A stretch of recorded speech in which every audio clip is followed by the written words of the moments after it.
On this episode of Star Trek Universe, Effie and I get stranded on a barren world where giants in fur coats throw evenly weighted papier-mâché spears at us and have their way with our shuttlecraft. That's right, it's time for our review of Star Trek 113, the Galileo 7, right after these words from our mystery fur giants.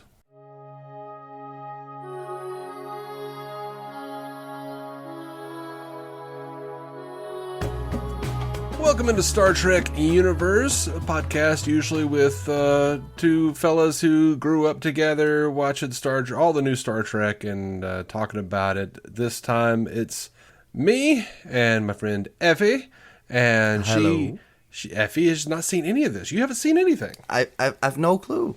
What are we doing here? Yeah, and I'm glad you asked. We are watching Star Trek, the original series. Right. Okay, that explains a lot of what I had to watch up to this point. Yeah. You've watched 13 episodes up to this point. I thought you knew. Yeah, no, I know, but I skipped the intro, so I didn't know what the title of the show was. Of course. Have you always skipped the intro? No, I hate skipping the intro. I don't do it for any shows, honestly, let alone this one, because it has a fun theme song and an intro that is the same every single time, but it's a good tune and it's, it's classic. It's iconic, so I sit through it every time. So, did you know, and I probably told you this at some point, Alexander Courage composed that theme song, and to make sure that he didn't get all of the royalties, Gene Roddenberry sat down and wrote lyrics, really shitty lyrics, to the music, just to make sure he had a co-writing credit and got half the royalties. Oh, that's such an asshole move. The lyrics were never used, but they were there. Thank you very much. Where's my check? Jesus. That's like such an old timey kind of it feels like a Bob Kane, Bill Finger kind of thing. Yeah, that's pretty much the vibe I'm getting of just, copyright law. What you gonna do? Doesn't matter who did what. I got credit. That's what matters.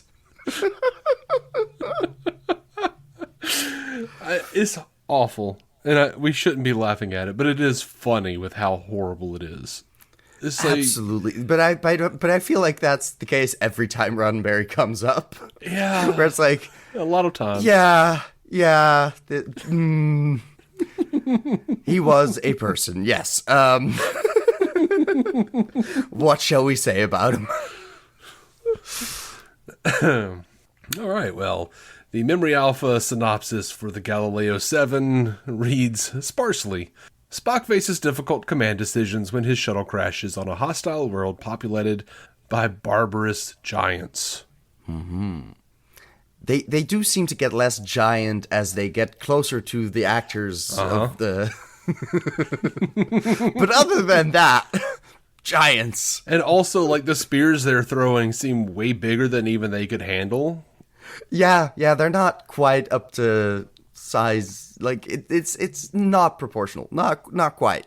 Yeah. But it is, the suggestion is there of, big spear, big giant. Sure. Right. But then you decide to show the giants after all, and it's that's still a big spear. Well, I liked that they showed the giants because it explained perfectly why none of them could hit anything with those spears except for one guy. That's fair.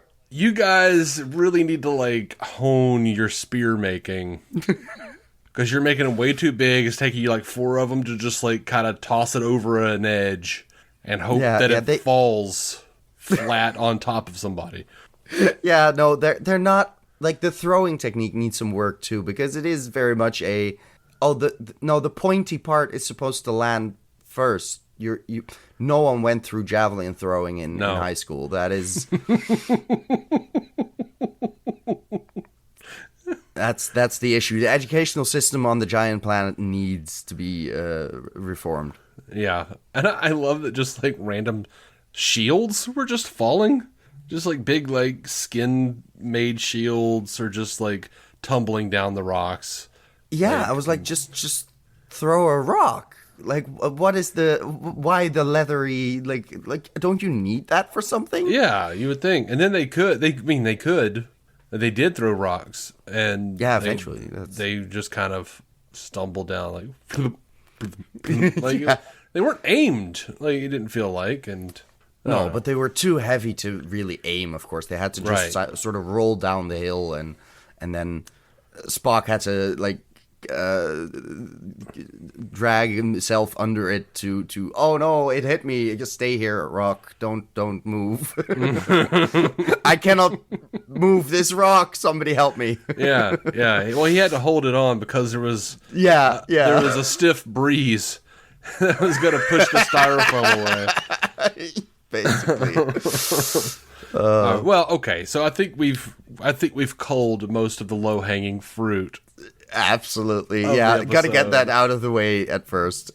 Like, it's practical effects, sure, but it has its charm, and it is still, like, they went through a lot of effort just to build all of that stuff. So I like it doesn't detract from my enjoyment of the episode, really. It doesn't. I think, in fact, in some ways, it enhances it for me. Yeah, no, I get that. It kind of turned into a bit of a giggle fest for me. I mean, I've seen the show a million times, so sure. I'm like, yes, Galileo 7. I know exactly what's going to happen when I watch this thing. So what were some of your positives? What did you think of this show, this episode overall, Effie? I'll just ask it that way. It was a very Spock-centric episode. Of course, it's all about his version of command, and they're delving more into the frustrations that being purely logical can give rise to. At the same time, I must be fairly logical because I was consistently annoyed by the guy being like, show some emotion, man. And I'm like, God, the guy's dead. He's making the tough calls. That's kind of what his job is. Like, what do you want him to do? Weep at his grave for 15 minutes before we move on to fix the ship. But yeah, no, there's some racism still within the crew, I guess. Yeah. But it was a neat exploration. At the same time, the twist of he made an emotional decision to me felt like no, he had a choice between burning up faster in the atmosphere and having a chance, even a very slim one, and having pretty much zero chance. Mm-hmm. So odds are better than no odds. So I'm fine with that being logical. I'm absolutely fine with that not being an outburst. It was, of course, in the firm denial and the suddenness of making the decision without any, preparation of the crew or maybe we should talk about this. None of that. But to me, it felt like, it was the right call. Like, you were gonna die anyway, so might as well make a big flashy festival of it. Like, jeez. You logically reasoned that it was time for an emotional outburst. I wouldn't put it that way, but essentially, yes. I do pretty love much. that. Yeah, do something desperate. Yeah, that was a good line, but also like, no, something desperate can be the best choice. Like, why are we so dumb about this? Now, what I do hate about that line is, well, right afterward he says, "You're a very stubborn man, Mr. Spock," and Spock goes, "Yes," and yes, sir. The whole crew laughs so uproariously for so long. Oh God, it feels like bullying at that point. Where it's like, come on, have we no better jokes in this part of the universe? No. Like, I'm sitting there going, like, I literally was just like, they are bored shitless to be laughing like this at this joke. There's not been anything funny in like 3 years on this ship. Like, God. It was very much okay, guys, we need to end the episode lighthearted, so everyone just laugh. No, give me more. Bigger. We're on tiny screens. People have to be able to tell that you're laughing. Really sell it. Yes, more. And they keep going, and it's so outrageously huge laughter where I'm like, come on. I have belly laughed. I have never quite hit this level of fun, I guess, in my life. Now I feel sad. Yeah, you've never just laughed and laughed and laughed, and then looked back at I someone have, and laughed but not some like more. that. Yeah. Like, oh, look at him. He said a funny thing. So now when I see his face, I cannot help but be reminded of my laughter. Yeah. It was an do hate interesting that scene. choice. I do hate that ending. It lasts so long. It's so bad. I'm fine with him saying yes, and Yeah, it's funny. maybe a chuckle But or then, a smile. then having 20 seconds of going to the wide shot of everyone laughing, that's a bit much. Mm-hmm. Like, why are we still just cracking up? I love watching Spock's logic fail him in command to some degree. Yeah. Like, I think it's a cool little learning experience for him where he's like, I'm doing everything right and still 2 guys have died, Yeah. But I hated how Boma and Gaetano and even McCoy team up against Spock. And McCoy, Yeah. McCoy will I can understand because he openly does that with Jim to some degree. Kind of. To an extent. Yeah. Less so, but yeah. But McCoy and he and McCoy are closer to equals. But I did feel like McCoy shouldn't have said so much in front of the other people. Right, because he does have that seniority where it's like, oh, now it's okay for everyone to just shit on the command. That's not quite wise in any... Like, if you want to give private counsel to Kirk, that's one thing, but you don't have that same sense of familiarity with Spock of the we go way back, and you're doing it in front of the group. If Gaetano hadn't been killed, he and Boma should have been kicked out of the service as far as I'm concerned. Yeah, because the way they were acting, I was like, bullshit. thank fuck everyone's dying because, well, we need to lose some weight, so we're avoiding the ethical dilemma here. Well, it's 1960s television, so I'm, immediately proud of them for not killing Boma because he was a black guy. And fair enough. Fair enough. I hadn't thought of that yet, but now that you mention it, good point. Good point. Yeah, and he was at least as much of a dick as the white dude. So yeah, whose name I definitely remember. Gaetano. Oh no. Okay, sorry. Who was the other white dude? He just got killed. I don't remember his name. I never remember. Yeah, his name. no. I thought you were talking about that one. No. He didn't have time to be a dick. That's fair. He died a non-dick because he didn't have the time. That's right. Yeah. But Spock was absolutely right about, one, not wasting time or energy on burials and funerals. Yeah. There are giant creatures out there. It's a proper thing to do, but Jesus, if you're going to get killed over it, it's not really worth the hassle. And then I'm a little aggravated. It's kind of neat to see Spock kind of see that, look, they need, for morale, they need this. Closure, whatever. Okay, go ahead. Go ahead and do it. And then go so far as to, stick his own neck out by, going to try to retrieve Gaetano and bring him back. And brings back, if I were Spock, had that been me, I go out there, I see his dead body, I come back and I'm like, couldn't find him, y'all. Or I'm like, he didn't make it, guys. He didn't make it. I found some blood and a piece of his uniform, and that's it. And, here's a ripped piece of. And because logic says that y'all are stupid, and that would have made sense. But he's an emotional guy there. Yeah. I do like how McCoy just assumes Spock wants command, and Spock's like, that's not what I'm into. Nope. No, I don't need that job. Why should I is this a human thing of just wanting to get up the ladder as far as you can? I want to look through my little viewfinder and my little viewmaster, and I always think of that because when I was a kid and I'd watch Star Trek, I would pretend my little viewmaster was Spock's thingamabob, and I would look down into it. That makes sense. And I would be like, sensors indicate I'm hungry, mother. No. I'm sure that was appreciated. Oh. I mean, I did act like Spock and have fun with it, but I didn't say that, I don't think. Let's hope not. We might be unearthing some traumas there that we don't need to get into. I've had enough of that. Yeah, it's been a Thanksgiving week. Come on. Mm-hmm. By the way, I loved Scotty not questioning Spock at all. Like, right? Yeah, he was just like, "I'm here to do the job. Let's do the tech stuff." He's like, "Oh, absolutely, Mr. Spock. Do. You know what? Let me have all your phasers and I can charge her right up." Awesome, Mr. Scott. You are the shit.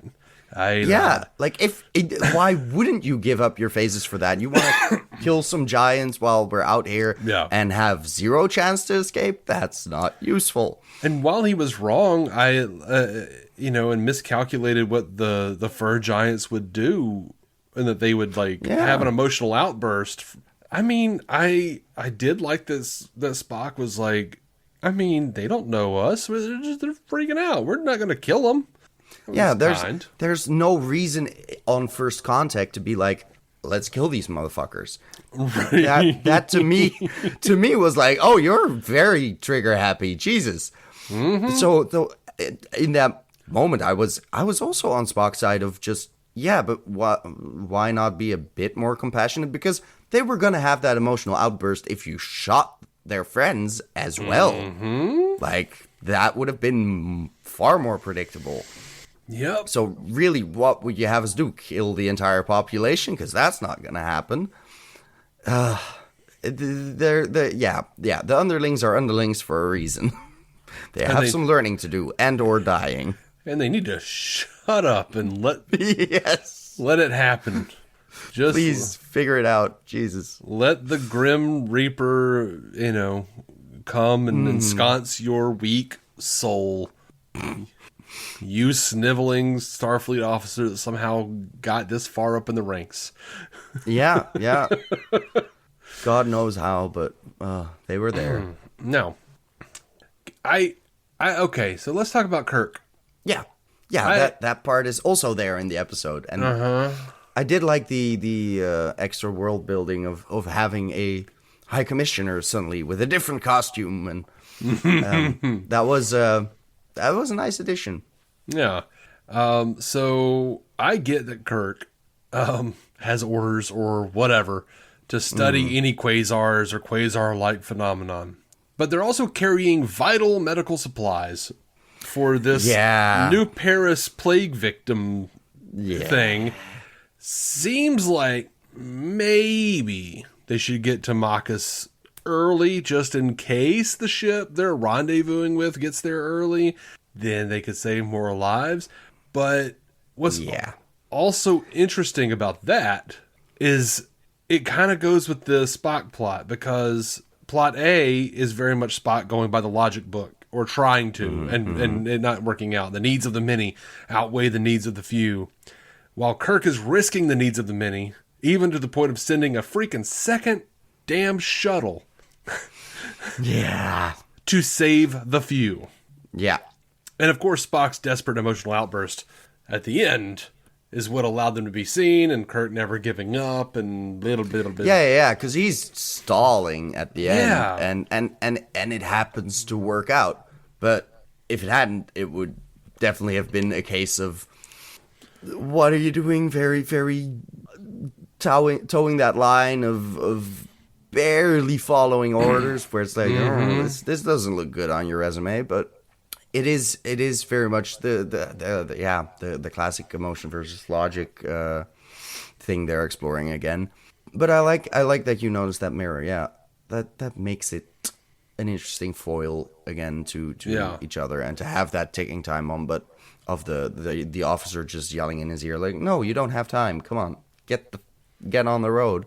Mm-hmm. But yeah, they could have just skipped the mission, because realistically, it's not that interesting to study. It's you'll find another one. Just get the medicine there first. It is like, I guess because it's the rendezvous at a set point in time, and it's not actually bringing it all the way to the infested planet. But other than that, it's thin in terms of why we can wait for this final medicine to arrive, I guess. Yeah, and I guess, like, I've read that quasars were a relatively new thing, that they didn't really know what was happening with that in the real world. So they were like, "Oh, this is a big deal. So let's make it a quasar." Yeah, this is a word we've seen. Yeah, and, we know what that is. Write it into the episode, you. But like me, I'm sitting here like watching the episode, and I'm like, but why are quasars so important to these people? Like, they're just willing to risk it. Like, is there some sort of like quasar imperative? Is there something we don't know? Like, are there certain types of quasars in the Star Trek universe that need to be investigated because they're like a gateway to another dimension, or some kind of like do upper they have level a use? thing? I don't know what a quasar is at this point, but like apparently there's a planet of giants in the middle.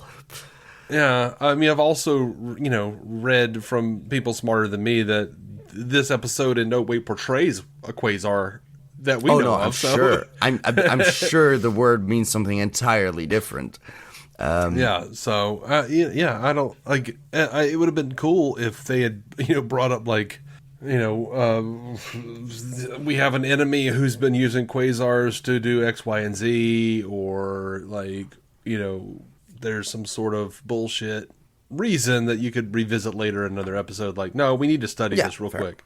There could have been more of a reason for the priority being given. There should be some urgency around that, because at this point it's just like, no, science, this is fun, look at it, let's measure some shit.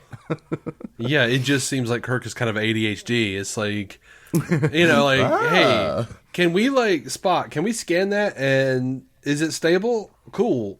We will come back to that when we're done bringing the life-saving medicine to the thousands of people who are dying of a plague in the New Paris colony. Whoops. Is it going anywhere? Good. We can come back. Yeah. It's like, I'll be damned. It'll be here for a couple more days. Awesome. It's just... Yeah. The difference between squirrel and quasar is slim. Just chasing quasars. Yeah. There are several bits of dialogue I liked in this episode, though. Spock talking to Scott, saying, "Mr. Scott, there are always alternatives."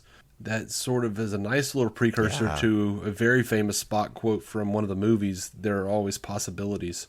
And you don't know that yet, but... I do not. It's good to know. It is a nice... it's nice continuity for the character. Yeah, that makes sense. I do love him saying, "I'm frequently appalled by the low regard you Earthmen have for life." That's I think what I expressed when I was like, let's kill the population, is a bit trigger happy. It is. Boma, man, I'm sick and tired of this machine. What a dick. Yeah, that felt fucked, especially since it's supposedly a species thing. It is very much the man can't fucking help it. Except, this man is half and half, so he can, but the other ones don't say that shit. It's seems rude. Well, they all even can. If it's just cultural, they can, but they can. Come on. They will. I get it. They can. But still... They will. They do. Some of them are just assholes. Yeah, but Spock is not the worst asshole, I'm sure. Yeah. What I don't like about it is just like he's unwilling to see Spock's side. Like, and he's just like they're so hard pressed to just not.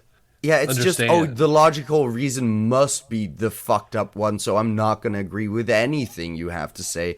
Instead of, well, maybe be slightly more rational and not just purely emotional outburst, because that's also not showing the best side of humanity. Yeah. I mean, to be fair, Spock didn't really set a great tone. He was like, well, clearly two people will have to be left behind. What?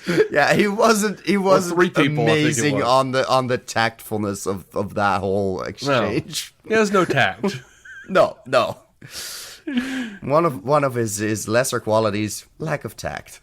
Well, put it on his service record. Oh. Even McCoy says, "Mr. Spock, remind me to tell you that I'm sick and tired of your logic." And Spock wonderfully responds, "That is a most illogical attitude." Yes. Which You're I do not love. mistaken. Yeah. I do still love the McCoy-Spock dynamic in this episode. And when Spock admits he may have made a mistake, McCoy says, well, at least I lived long enough to hear that. Yeah, that felt petty, but appropriately so. So what else do you have? Do you have anything that you specifically wanted to say about this episode? Not really. There was a woman involved who had very little to do, but they thought of the representation of like, there's a crew member.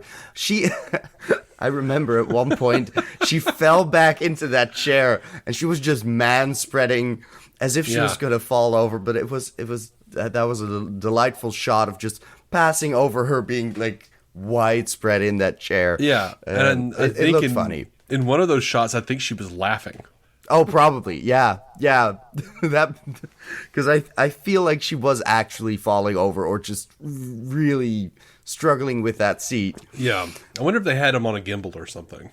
Yeah, like after the crash, where it's just like, oh, let's shake them loose and still have people sit in it. There's no actual legislation to stop us from having an unsafe work environment for these actors, so they'll be fine. Yep. You know what? She was supposed that part of Yeoman Mears was originally in the script Yeoman Rand. Of course. God damn it. She might have even had lines. So this is all per memory. Not that I know why a yeoman is there or what a yeoman does at this point still, but they do shit. I don't know.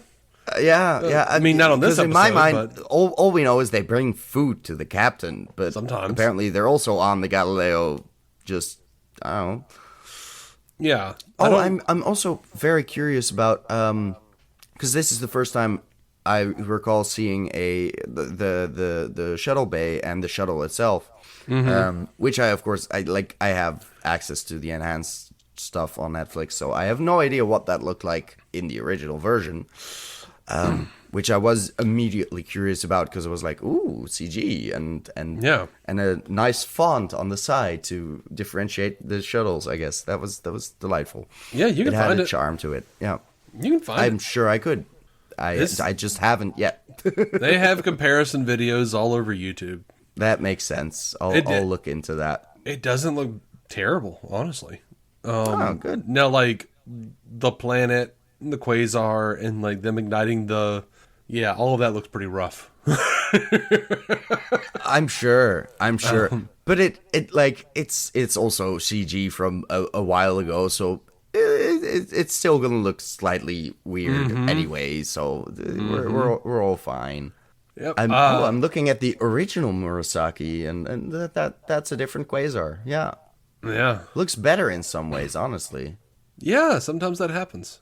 Yeah. Oh, that's a waste. Dang it. They must have figured out what a quasar was in the meanwhile. Oh, yeah. But between 1966 and 2006, yeah. There may have been a couple of like, oh, we call this a quasar and it looks like a nebula. Fuck, let's change it. But it is prettier. At least they had the foresight in the show, in the script, to be like, we have to study all quasar and quasar-like phenomenons. Things that seem like sort of similar-ish. It's kind of a quasar thing. Yeah. We don't have a name for this yet because it's sci-fi. Well, yeah. This, according to Memory Alpha, Leonard Nimoy struggled with his role of Spock in this episode because in many of his scenes he had to account for the absence of Shatner. Nimoy later recalled, I experienced it as a failure. Put into the position of being the driving force, the central character was very tough for me. Aw. Did you get any sense that he was struggling here? No, I thought he was just on point. Like he had the like, I'm sure it was a pressure of a kind, but I don't think it really showed in his performance. His performance was as cooled down as it usually is. So I wasn't like overly concerned. Maybe he just read the script and was like, I'm not sure about taking the lead, but I noticed he put his closed fist on his hips a lot. and that was kind of weird. But I don't know. I didn't even notice that, but even that is like, well, he was under pressure. Sure, he has those emotions to keep in check. That's fine. I will do that shit all the time, and then remember how weird it looks when I see other people doing it, and then like put my hands down. I'm like, no, I don't need to, like Superman, Phyllis Douglas returned as one of the space hippies in The Way to Eden. That's a future episode for you. That does not help me, but sure. No. I was like, do I know this? What? Who? But I included it because the next part of this was the bit about Yeoman Rand. So apparently John Crawford, the guy that played the space commissioner or whatever, the Galactic High Commissioner. that one. Yeah, sure. In an interview in Starlog magazine said that he had a very unpleasant time in his scenes with Shatner on the bridge. Well, the dude was phoning it in the whole time. He was just sitting over there going like, clock's ticking, Captain. Yeah. Now I'm going to storm away with my short cape. Yeah, he had nothing of interest to say. He was just there to remind us that they had to leave. That's all he said to Kirk. So he was just there to be the space dick. Yeah. So of course it wasn't a pleasant experience. You were being a dick. Yeah. So the producers liked Don Marshall as Boma and intended to bring the character back, but by that time Marshall was already signed with Irwin Allen to co-star in Land of the Giants. Sure, I don't remember that, but sure. the pertinent issue being they were going to bring Boma back. Yeah. Oh, it was a good performance. It was fine. Yeah. Could have been interesting to have another recurring character. Interestingly, though, in the novel Dreadnought, it is stated that Mr. Scott demanded and got a court-martial against Boma due to his insubordination towards Spock in this episode. And according to the novel, Spock had not mentioned anything about Boma's attitude in his own report. Oh. And as a result, Boma was discharged from the fleet. I would have loved for that to have been canon, because the whole time I'm sitting there watching it going, I'm like, Boma needs to go, man. He doesn't need to be a Starfleet officer. Oh. So this episode establishes that there is more than one transporter room on the Enterprise. Kirk clearly uses the plural transporters, and all the other episodes only the singular is used. And Ferris is called Galactic High Commissioner because the name United Federation of Planets had not yet been created. 2 years later, the term Federation High Commissioner was used instead. I'm sure we'll figure that out when we get there. Yeah.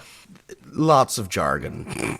Yeah. I don't know the difference between a Galactic High Commissioner or a Federation High Commissioner, but they're all assholes that Kirk has to deal with at some point. Sure. And like if it ended up being a Galactic Federation or what was the eventual thing they landed on? Oh, Federation High Commissioner instead of Galactic High Commissioner. Yeah, okay, but the organization... This is the United Federation of Planets.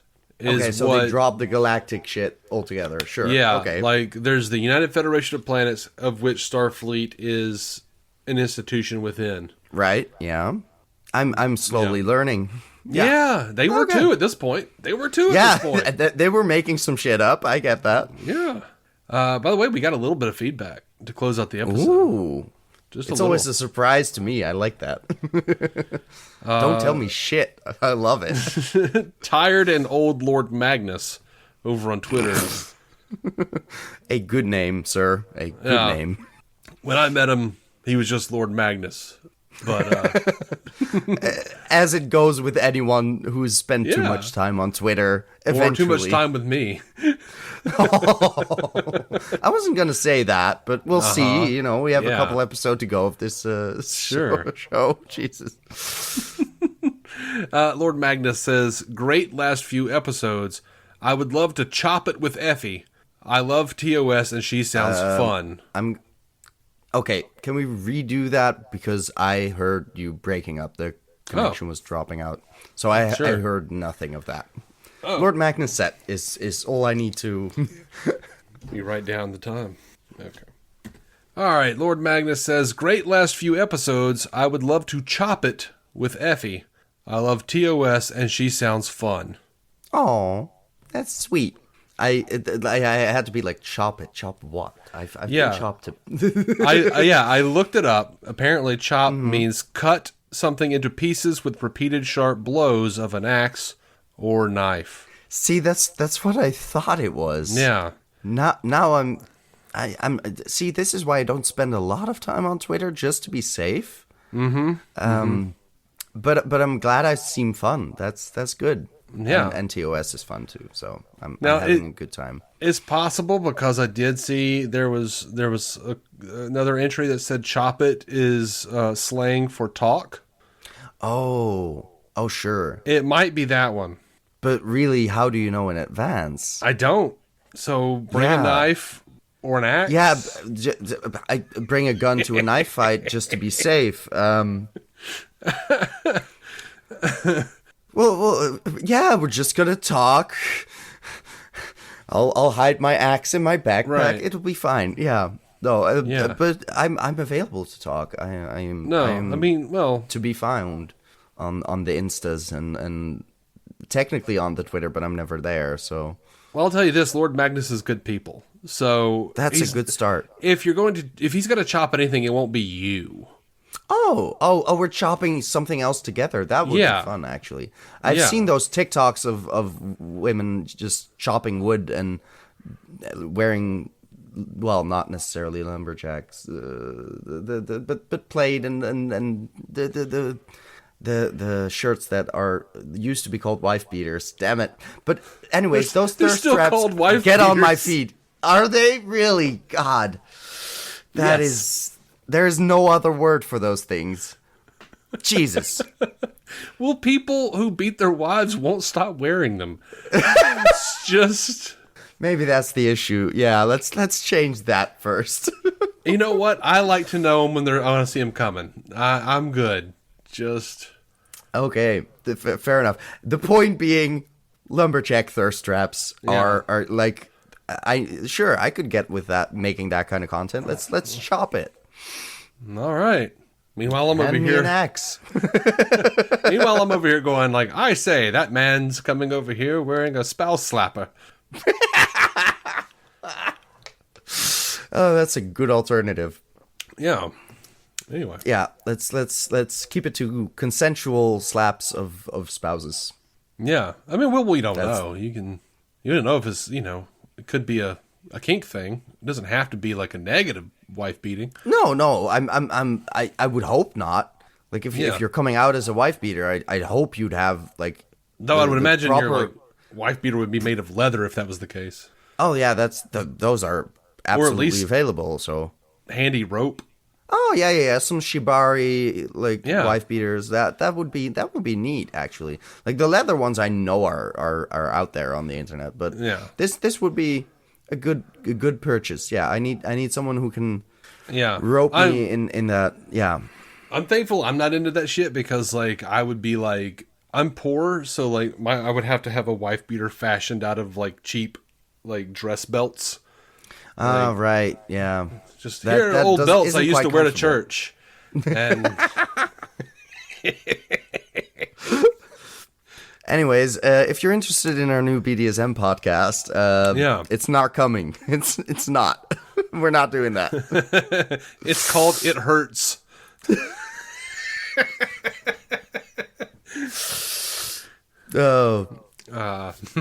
Anyway.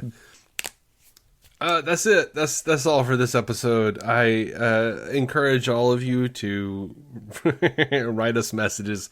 StarTrekUcast@gmail.com. It will get us chasing some quasars. So in that sense, it's good conversation starter material. Yeah, mix it all up with them quasars and quasar-like phenomenon. Let's chase some quasar-like phenomena. Not the actual quasars. Those are, thoroughly chased. Yes. I just had a terrible thought. Yeah. Oh no. That's always a good sign, people. Well, look, I mean, clearly we're a LGBTQ friendly podcast, but I would hope so. Now the Q has to stand for quasar. I'm sorry. as representative of the community, I'm okay with that, really. Some people are just more gender quasar than they are gender queer. Right. And the plus is the quasar-like phenomenon. Yeah. It is the LGBT quasar and quasar-like phenomena. And it makes sense. It just makes sense. Right. I feel good about where this landed. Yeah, I'm very happy this is what got us. All right, y'all. Bye. That's also an LGBTQ. Bye. That one's in there. Yay! You flipped it around on us. Well done. I did. I'm more inclusive. Mm-hmm. I made it work. No bi erasure here. Just quasar erasure.